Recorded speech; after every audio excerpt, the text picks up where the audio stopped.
সে শুধু লন্ডন থেকে আন্দোলনকে গতিশীল বেগবান করার জন্য প্রত্যক্ষভাবে আন্দোলন সংগ্রামকে তিনি উজ্জীবিত করেছেন, অনুপ্রাণিত করেছেন এবং মানে মানে বলা যায় যে তিনি ছিলেন মাস্টার মাইন্ড।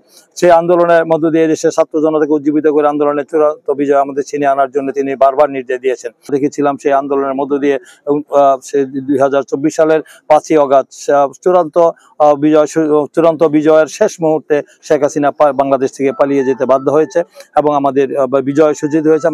আমরা কি মুক্ত বাংলাদেশ পেয়েছি, স্বৈরাচার মুক্ত বাংলাদেশ পেয়েছি। তাদের রক্তের বিনিময়ে আজকে আমরা দেশের মানুষ আজকে শাসন, বিচার বিভাগের স্বাধীনতা, ন্যায় বিচার, মানবাধিকার, মত প্রকাশের স্বাধীনতা পেয়েছি। আমরা গণতান্ত্রিক পরিবেশ পেয়েছি। সেই গণতন্ত্রের চূড়ান্ত বিজয় এখনো হয়নি। আগামী নির্বাচনের মধ্য দিয়ে, যে নির্বাচনের জন্য 16 বছর এই দেশে লড়াই করেছে আমাদের নেতা দলের একটি চেয়ারম্যান তারেক রহমান, আমরা দেখেছেন তিনি কিভাবে সে শুধু লন্ডন থেকে আন্দোলনকে গতিশীল বেগবান করার জন্য প্রত্যক্ষভাবে আন্দোলন সংগ্রামকে তিনি উজ্জীবিত করেছেন, অনুপ্রাণিত করেছেন এবং মানে বলা যায় যে তিনি ছিলেন মাস্টার মাইন্ড। সেই আন্দোলনের মধ্য দিয়ে দেশের ছাত্র জনতাকে উজ্জীবিত করে আন্দোলনের চূড়ান্ত বিজয় আমাদের ছিনিয়ে আনার জন্য তিনি বারবার নির্দেশ দিয়েছেন। আজকে আমরা দেখতেছি তিনি সেখান থেকে বসে থেকে আমাদের প্রথম যখন শহীদ হলো, আমরা সেখানে আমাদেরকে সুনির্দিষ্ট নির্দেশ দিয়েছেন যে শহীদদের পরিবারের পাশে দাঁড়ানোর জন্য।